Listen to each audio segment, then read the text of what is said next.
मेरा नाम आकाश है।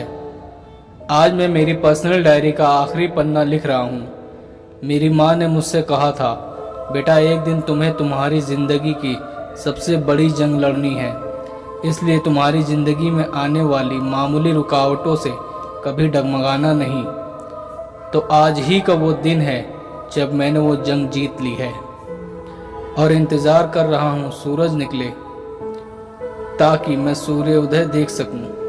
अगर मैं आज उस शैतान को रोकने में नाकामयाब होता तो हो सकता था वो पूरे गांव को निगल जाता। साल है 1858। मुझे मुंबई के बॉयज़ हॉस्टल में दादाजी का ख़त मिला कि मुझे अहमदनगर में वडनेर नामक गांव में तुरंत बुलाया है। मैं वहां शाम 7 बजे पहुंचा। बस स्टैंड पर मुझे लेने के लिए बाबू काका आए थे। स्टैंड पूरा सुनसान था। लग रहा था वहाँ कोई रहता भी है कि नहीं। बाबू काका मुझे ले जाने के लिए घोड़ा गाड़ी लाए थे। वो मेरी उनसे पहली मुलाकात थी, क्योंकि मेरे जन्म के बाद दादाजी ने मुझे माता पिता के साथ गांव से दूर भेज दिया था। मुझे देखते ही बाबू काका मेरे पास आकर बोले, आप छोटे सरकार हो ना, पाटिल घराने के वारिस? मैंने कहा, हाँ मैं ही हूँ। बाबू काका ने कुछ ही मिनटों में मेरा सामान घोड़ा गाड़ी पर लाद दिया और मैं चल पड़ा हमारी पुश्तैनी हवेली की तरफ। तकरीबन 20 मिनट चिलचिलाती ठंडी हवा का मज़ा लेते हम हवेली पहुँचे। वहाँ पहुँचने पर मेरा पहला सवाल था कि मेरे दादाजी कहाँ हैं। काका बोले, अभी वो सो रहे हैं, आप उनसे कल सुबह मिल सकते हैं। अभी आप हाथ मुंह धो लीजिए और खाना खाकर आराम कीजिए।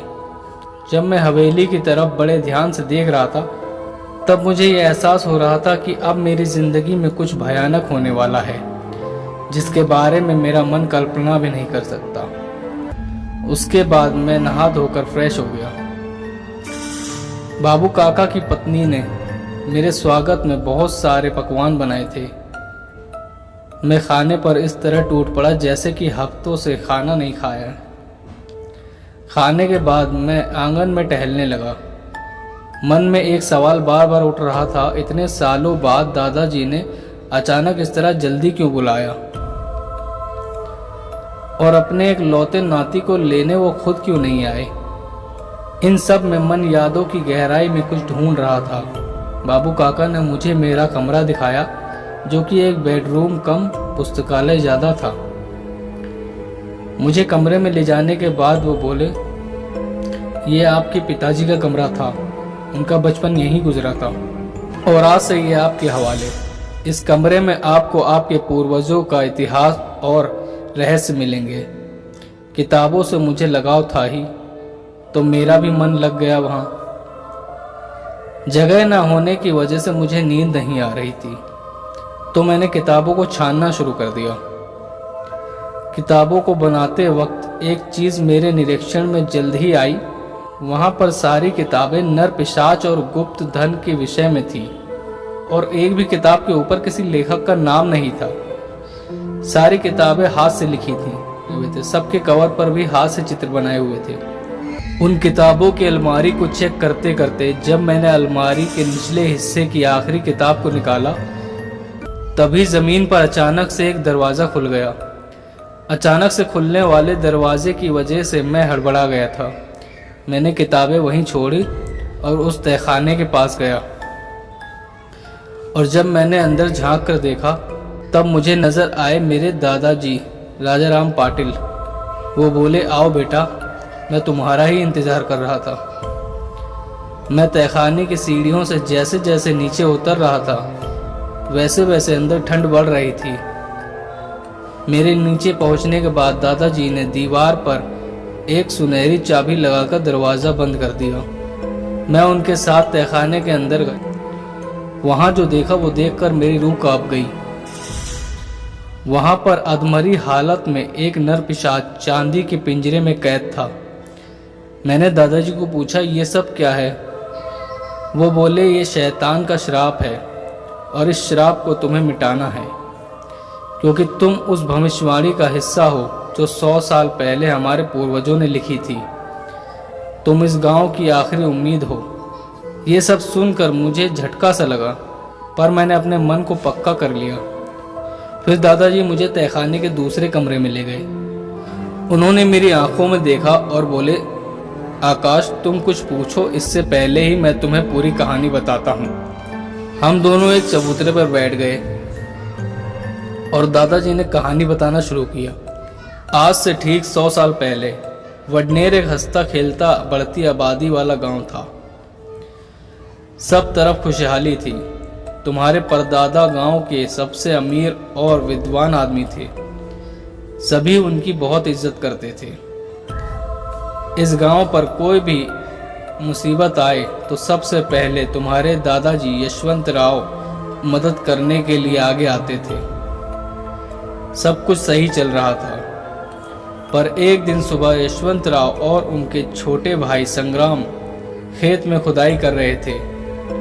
उसी वक्त यशवंत राव को एक बड़ा सा संदूक मिला, जिस पर चांदी के अक्षरों में कुछ लिखा गया था, पर वो भाषा उनको पढ़नी नहीं आती थी। संदूक पर चांदी का ताला भी था और उस पर खतरे को दर्शाने वाले निशान भी थे। उस वक्त यशवंत राव को ये एहसास हो रहा था कि वो संदूक मुसीबत है। उन्होंने वो संदूक फिर से वहीं दफनाना चाहा, पर उनके भाई संग्राम उनकी सुनने वालों में से नहीं थे। उसे गुप्त धन पाने की गहरी तमन्ना थी, इसलिए वो संदूक को हवेली के अंदर ले आया और दिन रात उसी संदूक को खोलने की कोशिश करने लगा, पर संग्राम की हर कोशिश नाकाम रही। यशवंत राव अपने भाई की इस हरकत से नाराज से ज़्यादा चिंतित थे, क्योंकि उन्हें इस बात का पूरा अंदाज़ा था कि वो संदूक अगर खुल गया तो कोई बड़ी आफत आना तय है।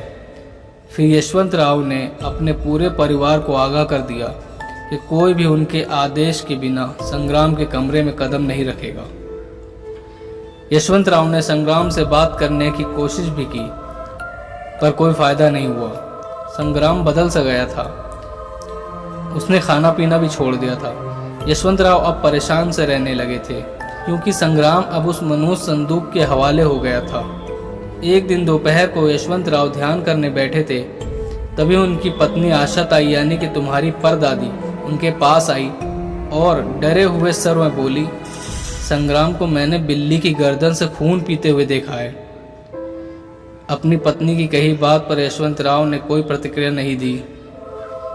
वो बोले कि अब वो हमारा संग्राम नहीं रहा। फिर उसी शाम को हवेली के ऊपर बहुत सारे चमगादड़ मंडराने लगे।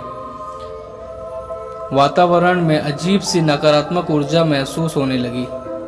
वो रात पूरे परिवार ने पूजा घर में ईश्वर का नाम लेते हुए बिताई। फिर अगले ही दिन यशवंत राव ने संग्राम को उस संदूक के साथ हवेली से बाहर निकाल दिया। और कहते हैं ना, शैतान को उसके जैसे शैतानों का सहारा मिल जाता है। उसी तरह गांव में संग्राम के कुछ समर्थक भी थे, जो उसके साथ जुआ और शराब खाने में वक्त बिताया करते थे। वो सब किसी भेड़ की झुंड की तरह उसके साथ चल दिए और उन्होंने गांव की लक्ष्मण रेखा के बाहर चमगादड़ पहाड़ी पर एक प्राचीन गुफा को अपना शैतानी ठिकाना बना लिया। जब वो सब पहाड़ी पर चले गए तब कुछ दिनों तक तो सब ठीक रहा, पर बाद में गांव वालों के गाय भैंस बैल बकरियां गायब होने लगी। और एक दिन जब सभी लोगों ने मिलकर जानवरों को ढूंढा, तब गायब हुए जानवरों की लाशें चमगादड़ पहाड़ी के नीचे वाले हिस्से में मिली। उन सभी मरे हुए जानवरों के शरीर में खून की एक भी बूंद नहीं थी। तब से पूरा गांव खौफ के साए में जीने लगा। और जब जानवर खत्म होने लगे तो अमावस की रात अचानक बच्चे गायब होने लगे, पर उन नन्हे बच्चों की लाशें कभी नहीं मिली। इस तरह गांव की आबादी कम होने लगी थी। उस भयानक डर के मंजर को देखकर लोग अपने परिवार के साथ गांव छोड़कर जाने लगे थे। लेकिन एक दिन सुबह यशवंत राव आंगन में बैठे थे, तभी उनके सामने अचानक कहीं से एक साधु महाराज आ गए। उन्होंने राम का नाम लिया और कहा, यशवंत मेरे पीछे आओ। वो साधु महाराज उन्हें उसी जगह ले गए जहां से उस मुसीबत की शुरुआत हुई थी, और उन्हें ये आदेश दिया कि उसी जगह पर और 10 फीट नीचे तक खुदाई करो, वहीं तुम्हें उस शैतान को परास्त करने का रहस्य मिलेगा। पर इस बार तुम सिर्फ उसे कैद कर पाओगे, क्योंकि उस शैतान का अंत तुम्हारे परपोते के हाथों लिखा हुआ है। यही विधि का विधान है। इतना कहकर साधु महाराज वहां से चले गए। जब यशवंतराव ने वहां 10 फीट खुदाई की, तब उन्हें एक चांदी के सितारे के आकार का संदूक मिला। वो उस संदूक को घर लेकर आए और पूजा विधि करने के बाद ही खोला। उसमें उन्हें चांदी के 3 खंजर, चांदी की चेन और एक किताब मिली। किताब संस्कृत भाषा में थी और यशवंतराव संस्कृत भाषा जानते थे। उन्होंने उस किताब को खोला और पढ़ा। उसमें लिखा था कि चंद्र ग्रहण की रात उस शैतान को आज़ाद करने की विधि पूरी की जाती है।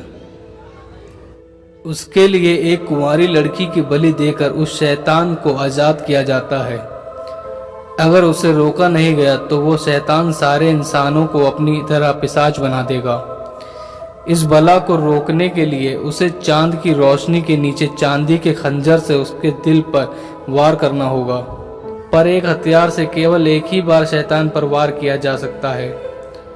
ये सब पढ़ने के बाद यशवंतराव चिंतित हो उठे, क्योंकि चंद्र ग्रहण उसके दूसरे दिन ही था। यशवंतराव ने सरपंच पर भरोसा करके कुछ खास दोस्तों की सभा बुलाकर एक योजना बनाई। सबसे पहले उन्होंने गांव में मौजूद हर एक कुंवारी लड़की को गांव से दूर भेज दिया। पर लड़कियों को सुरक्षा में ले जाने वाले विश्वासराव ने घात किया और संग्राम की ही नाबालिग बेटी को ही रस्म पूरी करने के लिए अगवा कर लिया।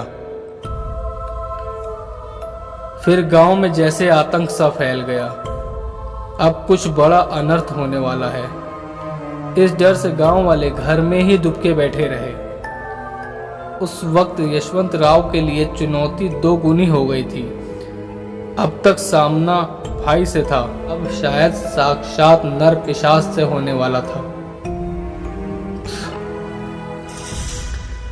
उस चांदी के संदूक में चांदी के 3 खंजर में से यशवंतराव ने एक अपने पास रख लिया और शैतान को बंदी बनाने के लिए उस संदूक में एक चांदी की चेन थी, वो भी उन्होंने साथ में रख ली।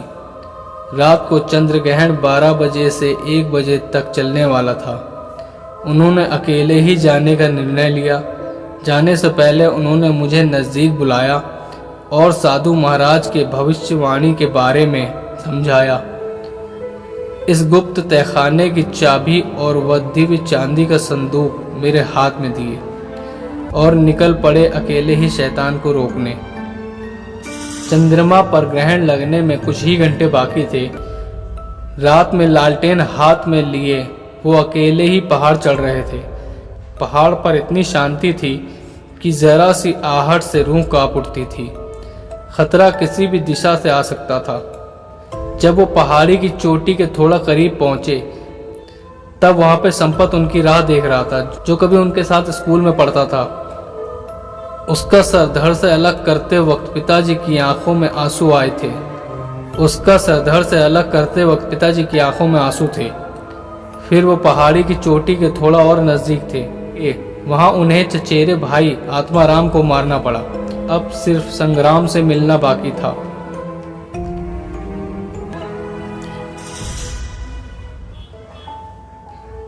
तकरीबन 3:45 बजे यशवंतराव पहाड़ी की चोटी पर पहुंचे।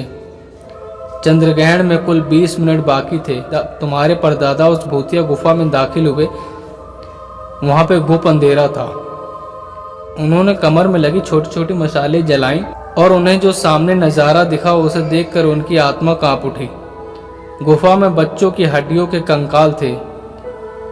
कुछ आधी खाई हुई लाशें भी थी। अब जंग आर पार की थी। उन सब से लड़ते हुए यशवंतराव बुरी तरह से घायल हुए थे। तब तक ग्रहण शुरू हो चुका था और संग्राम ने शैतान को जगाने का अनुष्ठान पूरा कर लिया था। और अनुष्ठान के अंतिम चरण में अपनी खुद की बेटी की बलि देने ही वाला था, तभी यशवंतराव ने चांदी का वो खंजर उसके दिल के आर पार कर दिया। उसके दर्द और चीखने की आवाज से नर्क की दीवारें गूंज उठी। पर कहते हैं भरोसे वाले लोग ज्यादा खतरनाक होते हैं। गांव के सरपंच ने अचानक पीछे से वार किया और यशवंत राव के पीठ में दूसरा चांदी का खंजर घोंपा। यशवंत राव ने जमीन पर गिरते वक्त कारण पूछा। तब सरपंच शैतान की तरह हंसते हुए बोला कि यह अनुष्ठान पूरा करने के बाद वो शैतान से पूरे गांव का गुप्त धन उपहार में मांगने वाला था। और अगले ही पल सरपंच ने नर बलि का अनुष्ठान पूरा कर दिया और उस गुफा में जंगली चमगादड़ों के झुंड जमा होने लगे। गुफा में कुछ देर के लिए भूकंप के झटके भी लगे। यशवंत राव घायल हालत में वहां से गिरते पड़ते बाहर निकले और उस गुफा का मुंह बड़े बड़े पत्थर ढकेल कर बंद कर दिया। फिर गुफा को चांदी की चेन और शक्तिशाली मंत्र सिद्धि से बंद कर दिया और वहीं उन्होंने आखिरी सांस ली। पर मरते हुए उन्होंने गुफा के पत्थर पर अगले चंद्र ग्रहण की तारीख लिख दी थी, जो ठीक 100 साल बाद होने वाला था। और उस पर लिखा था तुम्हारा नाम, जिसके हाथों उस शैतान की मृत्यु लिखी थी। और वो तारीख कल है। मैंने सवाल किया, तो शैतान उस गुफा से बाहर भी तो आ सकता था। दादाजी बोले, मेरे पिताजी को 4 वेद और 16 पुराणों का ज्ञान था। उनके पास शक्तिशाली मंत्र थे। उन्होंने उस गुफा को मंत्र सिद्धियों से बंद कर दिया था। शैतान उस गुफा से बाहर नहीं आ सकता। उसे बाहर आने के लिए चंद्र ग्रहण की जरूरत है। तभी वो अपनी पूरी शक्तियों का इस्तेमाल कर सकेगा। पर वो आज भी अपने काम अपने चेलों से करवाता है। उसी का नमूना तुमने अभी पिंजरे में देखा है। अब तुम ही हो आखिरी उम्मीद। चंद्र ग्रहण पूरा होने के बाद तुम्हें उसे चांद की रोशनी में चांदी के खंजर से मारना होगा। पर मौका सिर्फ एक और वार दिल पे करना होगा। वो तीनों खंजर में से सिर्फ एक बचा है और ये सिर्फ एक बार ही काम आएगा, और तभी जब इस पे चांद की रोशनी पड़ेगी। अगली रात ही चंद्र ग्रहण था। दादाजी की हालत अब खराब हो रही थी क्योंकि उन्हें एक पिशाच ने काट लिया था। अब शायद वो भी पिशाच बनने वाले थे। तो दादाजी बोले कि मेरा और तुम्हारा साथ यहाँ तक ही था। अब इस गांव की तकदीर तुम्हारे हाथों में है। और अगले ही पल दादाजी ने जेब में से एक कांच की शीशी निकाली और उसे पी गए। और हंसते हुए मेरी बाहों में उन्होंने प्राण त्याग दिए। मैं शोक, चिंता और अपनों को खोने के गम सीने में दबाए हुए पूरी रात वहीं बैठा रहा। सुबह दादाजी का अंतिम संस्कार हुआ। अब मेरे साथ अपनों के नाम पे सिर्फ बाबू काका ही थे। वही मेरे सारथी बनकर मेरे साथ चल पड़े उस शैतान को हराने। चंद्र ग्रहण इस बार भी 12 बजे ही था, पर अब की बार शैतान खुद सामने आने वाला था और उसे मारने का मौका सिर्फ एक, और दांव पे पूरा गांव। ये सब जैसे जैसे याद आ रहा था, दिमाग में तनाव बढ़ रहा था। फिर मैंने अपने सांसों पर ध्यान एकाग्र किया और दिमाग में सिर्फ एक ही चीज के बारे में सोचा कि आज उस पिशाच का शिकार करके इस गांव को वापस बसाऊंगा और अपने परिवार का बदला लूंगा। बाबू काका हनुमान चालीसा पाठ कर रहे थे। मैंने काका से कहा कि अच्छा है, कोई बाधा नहीं आ रही। पर मैं गलत था। मुसीबत पहाड़ पर हमारा इंतजार कर रही थी। बाबू काका बोले कि ये तो नंदू है, पिछले हफ्ते ही इसे पिशाच ने काटा था, तब से गायब था। मैंने कमर से तलवार निकाली और उस पर वार करने ही वाला था, तभी बहुत सारे जंगली चमगादड़ों ने हम पर एक साथ हमला कर दिया, जैसे उन्हें किसी ने आदेश दिया था। हम थोड़ा पीछे हट गए। बाबू काका के पास इसका उपाय पहले से ही था। उन्होंने जेब में से लकड़ी की छोटी डंडी निकाली और सीटी की तरह उसे फूंकना शुरू कर दिया, और चमत्कार, सारे चमगादड़ वापस चले गए। पर नंदू मुझ पर अचानक से झपटा तो वो मुझे काटना चाहता था, पर मैंने उसके मुंह में पत्थर भर दिए और उसके जबड़े पर जम के मुक्के मारे। काका बोले, जल्दी करो, हमें ऊपर पहुंचना है।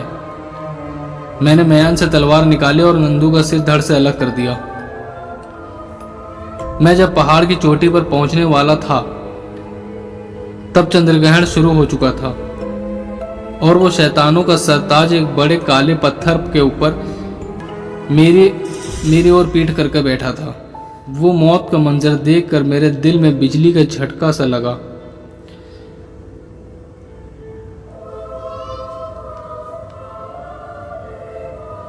जिससे डर और ताकत का एहसास एक साथ हुआ।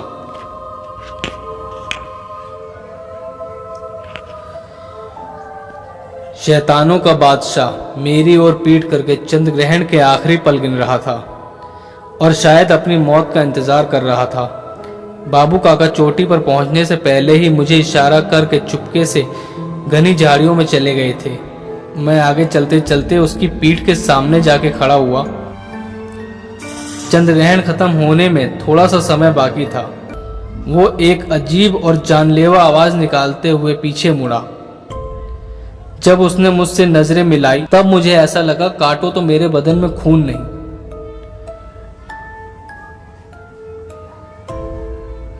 वो मेरी जिंदगी का सबसे भयानक मंजर था।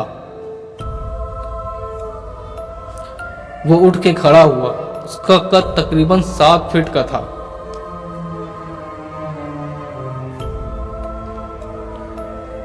कान लंबे और नोकीले, तेजाब सी लाल आंखें, सिर पे एक भी बाल नहीं, हाथ पांव बांस की लकड़ी जैसे पतले और मजबूत, मुंह किसी जंगली चमगादड़ जैसा था और उससे लार टपक रही थी।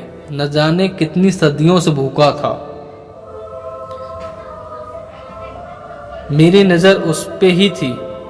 वो धीरे धीरे नीचे झुकने लगा। मैं भी तैयार था। वो मेरी ओर किसी जंगली कुत्ते की तरह झपटा। बड़ी बड़ी छलांग लगाते हुए वो मुझ पर कूदा। मैं नीचे झुक के आगे निकल गया।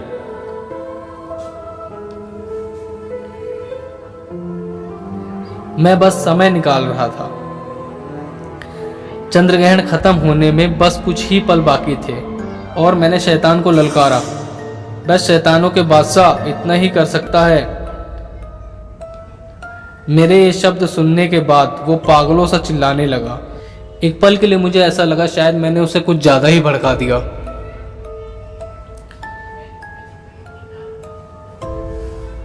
वो आसमान की तरफ देखकर दहाड़ रहा था। दहाड़ इतनी डरावनी थी कि दिल की धड़कनें 2 गुना तेज होने लगी। मैं उसकी बैठने की जगह पर जाके खड़ा हुआ। तब तक चंद्रग्रहण खत्म हो चुका था। चांद की रोशनी जमीन तक आने लगी थी। मैंने कमर से खंजर निकाल के आसमान में चांद की रोशनी में चमकाया और डट के उसकी आंखों से आंखें मिलाई। वो गुस्से से तिलमिला रहा था। तब तक मेरी योजना अपने अंतिम चरण में थी और मेरे पीछे खड़े हुए थे बाबू काका, जो अपना काम कर चुके थे।